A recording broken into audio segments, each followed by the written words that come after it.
자, 때는 1400년 11월 13일. 이날은요, 새로운 조선이 열리는 날이었습니다.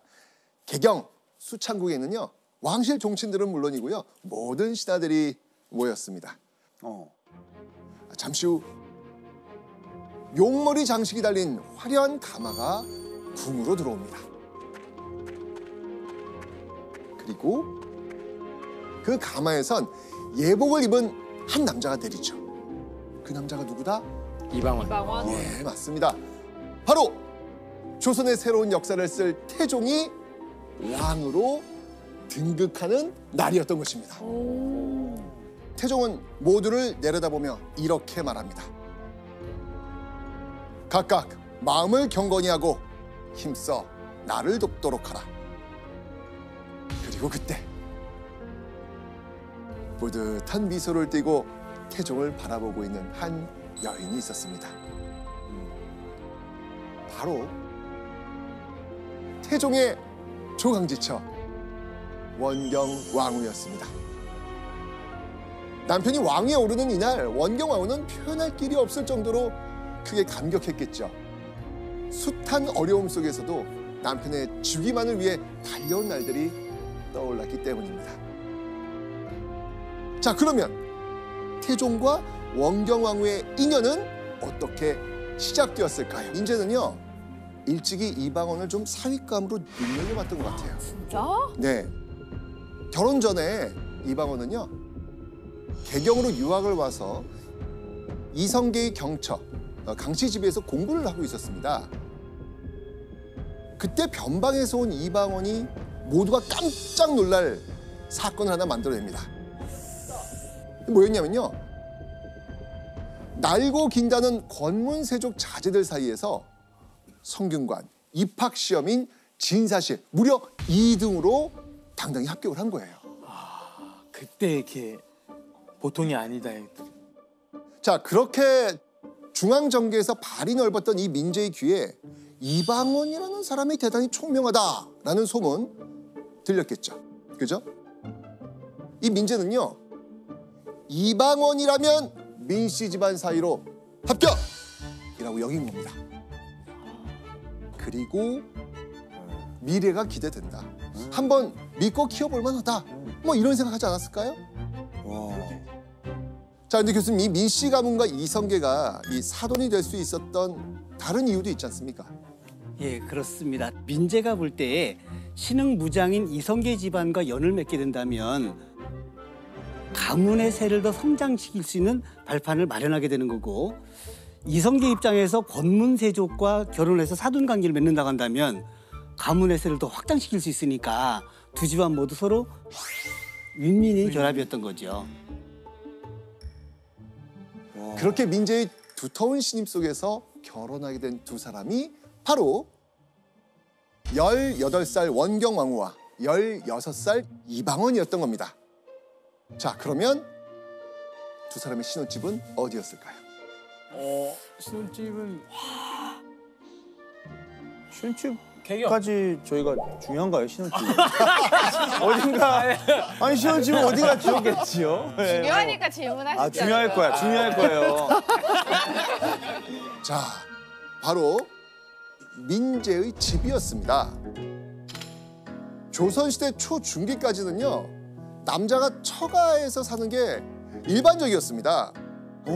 자, 그래서 그때는요, 장가 간다는 말이 더 널리 쓰였습니다. 자, 그러면 이 장가 간다는 말이 무슨 뜻이냐? 느낌 오세요? 집 갔다. 집에 간다. 장이 뭘까요? 장인. 그렇죠. 장인 집에 간다. 그렇죠. 와. 자, 그렇게 민재의 집에서 원경왕후와 이방원은 행복한 결혼 생활을 꾸려나갑니다. 훗날 이방원은 처가에서 살던 때를 이렇게 회상합니다. 내가 어렸을 때 민씨 집안에서 지내면서 은혜와 사랑을 참 많이 받았다. 그런데 결혼한 지 6년째 되던 1388년 5월 원경왕후의 운명을 바꾸는 어마어마한 사건이 들이닥칩니다. 요동으로 가던 이성계가 말머리를 돌린 사건 뭔가요? 배웠죠. 배웠죠. 미화도 해군. 맞습니다. 네. 시아버지 이성계가 개경으로 회군에서 단숨에 권력을 장악한 사건. 그렇다면 이런 이성계 행보에 원경왕후와 민씨 집안 어떻게 했을까요? 원경왕후와 민씨 집안은 역성혁명에 찬성하면서요 온 마음을 다해서 지지합니다. 그리고 그 과정에서 고려 최고의 권력을 움켜쥔 시아버지를 보면서 원경왕후의 눈이 번쩍 띄입니다. 그리고 마음속에 어떤 꿈이 싹트기 시작하죠. 오. 시아버지가 이전과는 다른 새로운 세상을 세우겠구나. 그러면 시아버지의 대업을 목숨 걸고 돕고 있는 똑똑한 내 남편도 더 큰 권력을 가질 수 있겠구나. 그렇게 운명의 날이 다가옵니다. 네. 1392년 7월. 정훈 씨, 이때 무슨 일이 일어났죠? 조선 건국. 맞습니다. 마침내 시아버지 이성계가 왕으로 등극했습니다. 그렇게 결혼 10년 만에 왕가의 일원으로 올라선 원경왕후. 그런데 얼마 후 원경왕후에게 너무나 충격적인 소식이 들립니다. 바로 개국 전까지만 해도 남편 이방원 편이었던 시어머니 강 씨가 돌변한 겁니다. 왕비가 된 이방원의 계모이자 원경왕후의 시어머니 강 씨는요, 자신이 낳은 아들 막내 이방석을 세자로 세우고 배다른 아들인 이방원은 궁에 발도 못 붙이게 합니다. 공은 다 세우고 고생 다 했는데. 게다가 강 씨는요, 이성계의 오른팔 누구와 손을 잡습니다. 바로 정도전. 원경왕후는요, 남편이 시가의 미움을 받고 고립되는 걸 지켜볼 수밖에 없었습니다. 자, 이때 원경왕후의 심정은 또 어땠을까요? 또 똑똑한 사람이니까 뭔가 이 방법을 찾아야 되는데 엄청 노심초사했을 것 같아요. 밀리면 끝이잖아요. 그렇죠, 그렇죠. 자, 그렇게 이방원과 원경왕후가 시댁으로부터 배척당하길 장장 6년. 어느 날 남편 이방원이 집으로 와서 격앙된 목소리로 이런 말을 던집니다. 도저히 정도전을 그냥 둘 수 없다. 도대체 무슨 일이었을까요? 바로 사병 협파. 정도전의 주도 아래 왕자들이 갖고 있던 사병을 다 몰수하려고 한 겁니다. 자, 사병까지 내놓은 마당에 만약 정도전 일파가 먼저 나를 친다면 어떻게 될까요? 그럼 당할 수밖에 없는 방법이 없는 거예요. 방법이 없는 거예요. 그렇게 벼랑 끝에 몰린 이방원은요, 정도전이 자신을 죽일 수도 있겠다라고 직감을 합니다. 그래서 먼저 나서서 정도전을 죽여야겠다라고 결심을 한 거죠. 그리고 정도전의 비호를 받던 세자 이방석을 끌어내리고 자신이 다음 왕이 되겠다라고 마음을 먹게 됩니다.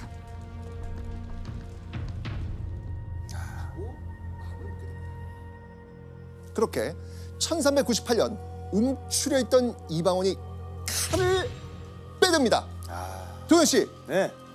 이방원이 칼을 빼든 이 사건을 뭐라고 합니까?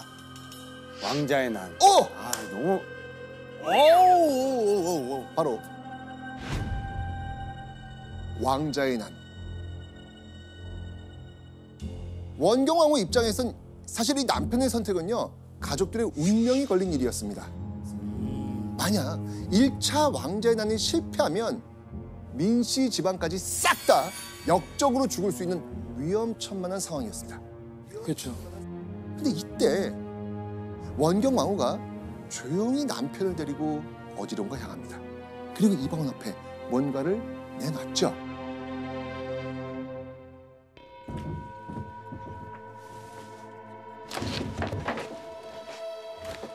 사병을 빼앗기던 날 숨겨놓은 것들입니다. 30명 정도는 무장시킬 수 있습니다. 부인이 몰래 병장기를 준비하여 변고에 대응할 계책을 하였던 것이다. 원경 왕후는요, 창고에 가득 쌓여있던 무기와 갑옷을 내놓으면서 당차게 나가서 싸우세요 라고 말을 했습니다. 원경 왕후는 돌아가는 판세를 제대로 읽고 있었습니다. 사병 혁파? 이거 남편 힘 빼기다. 남편도 우리도 다 죽을 수 있다. 이렇게 판단한 겁니다. 와. 그래서 사병 혁파 어명이 떨어질 때쯤 원경 왕후는요, 자신과 가장 가까운 누군가를 몰래 불러들입니다. 바로 첫째 남동생 민무구, 둘째 남동생 민무지를 부릅니다. 둘은요, 당시 궁에서 장군직을 맡고 있었거든요. 자, 그러면 뭘 동원하기가 쉬울까요? 그럼 뭐 군사나 아니면은 무기들. 맞습니다. 원경 왕후는요, 바로 이 두 남동생을 통해서 무기와 갑옷을 빼돌렸고요. 그걸 친정집에 숨겨둔 겁니다. 자, 이때 원경 왕후가 숨겨둔 병장기를 본 남편 이방원 어땠을까요? 아유, 잘했다. 가자. 아, 정말 큰 힘이 되죠. 그죠? 나 결혼 잘했다. 결혼 잘했죠. 진짜. 무기를 숨긴다는 것은 사실 어명을 어기는 굉장히 위험천만한 일이었던 거지요. 그러니까 원경왕후는 민첩한 판단력과 대담한 결단력으로 친정 식구까지 끌어들여서 이방원을 믿고 지지합니다. 이렇게 난을 적극 후원한 것을 보면은 원경왕후가 이방원에 비해서 권력욕과 야욕이 작지 않았던 것 같습니다. 그럼 둘이 좀 닮았다는 거네요. 맞아요. 그러니까 서로 네. 공동 목표를 가지고 그러니까. 달려 나갔던 거네요. 정말 부창부수의 어떤 전형적인 모습인 것 같아요. 그죠? 이런 원경 왕후를 필두로 민씨 집안 역시 한 마음으로 이방원을 지원합니다. 1차 왕자의 난 당시 민무구와 민무질 두 남동생은요, 군사를 대동해서 이방원의 편에 섭니다. 원경 왕후와 민씨 집안은 이방원이 왕이 될 수 있다, 굳게 믿고 투자한 겁니다. 그렇게 원경 왕후와 민씨 집안의 결정적인 도움 속에서 1차 왕자의 난을 일으킨 이방원. 결과는 어땠습니까? 대성공이에요. 그렇죠. 대성공. 눈엣 가시였던 정도전 척사라고요, 세자 이방석을 자리에서 끌어내렸습니다. 그렇게 원경 왕후는 타고난 정적 감각과 대담함을 발휘했고요, 남편이 권력을 거머쥐도록 서포트한 내조의 여왕이었던 겁니다. 그렇게 1차 왕자의 난이 성공한 뒤 정종이 왕위에 올랐고 나라의 실권은 남편 이방원이 틀어주게 됩니다. 사실상 이방원이 보위를 물려받는 교두보와 같았던 그 시절을 누리게 된 것이죠. 그런데 1400년 1월 원경 왕후의 심장이 덜컥 내려앉는 일이 일어납니다. 바로 넷째 시속 이방간이 남편을 치고 차기 왕이 되겠다며 난을 일으킨 겁니다. 예원 씨, 이 사건이 뭐죠? 2차 왕자예요. 그렇죠. 자, 이 소식을 들은 남편 이방원 어땠을까요? 처음에는 우리가 배웠을 때 가만히 지켜봤다고 배웠거든요. 좋아, 디테일 있어요. 네. 네, 맨 처음에 그 반응은 그랬었죠. 네네네. 한시가 급한 상황에서 동복 형제를 칠 수는 없다 말하면서 이방원은 버티고 있었습니다. 남편의 한숨과 고뇌를 옆에서 지켜본 원경 왕후. 원경 왕후는요, 남편 이방원을 조용히 방으로 데리고 들어갑니다.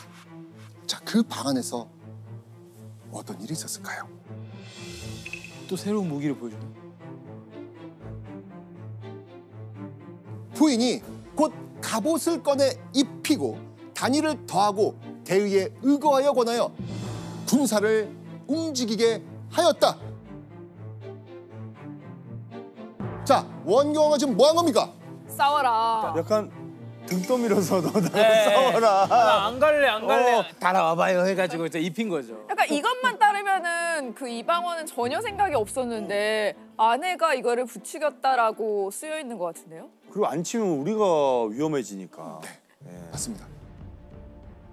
이방원은 마음을 다잡고 말에 올라탑니다. 그리고 자신을 치러 오는 넷째 형과 맞서기 위해 출격했죠. 그렇게 벌어진 2차 왕자의 난.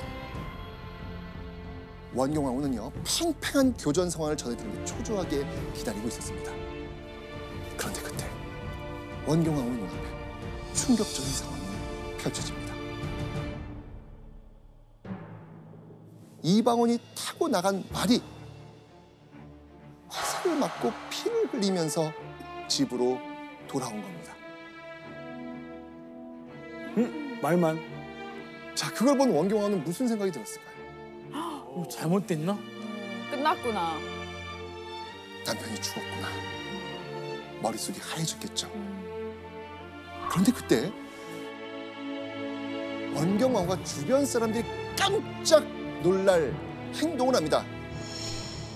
어떤 행동을 보였을까요? 스스로 싸움터에 가서 공과 함께 죽으려 하여 걸어서 가니 시녀 김씨 등 5사람이 만류하였으나 그만두게 할 수 없었다. 이야, 보통 사람이 아니다. 소름 돋았어요, 진짜. 남편이 죽었다면 가문도 풍비박산 나는 상황에서 전쟁터로 나가서 남편처럼 싸우다 죽겠다는 투지를 보인 겁니다. 원경왕후는 남편 못지않은 담대한 여장부였던 것이죠. 자, 그렇게 전쟁터로 가려는 원경왕후와 시종들의 신랑이 계속 이어집니다. 그런데 그때 원경왕후의 다리에 힘이 스르르 풀리는 소식이 들려옵니다. 바로 근처에 사는 노파가 이방원이 대승을 거뒀다고 전한 겁니다. 오. 원경왕후의 결단력과 믿음 속에서 마침내 이방원이 모든 정적을 해치운 겁니다. 그렇게 1400년 11월 남편 태종이 즉위하고 자신이 왕비가 되는 순간, 그때 원경왕후의 마음은 어땠을까요? 이건 사실 부인이 만든 거야. 그죠. 부인이 시킨 거야. 그동안 고생한 거 막 몰래 무기 막 지하에다 묻는 그런 생각도 하면서 막 계속 야, 이건 나 진짜 잘했다.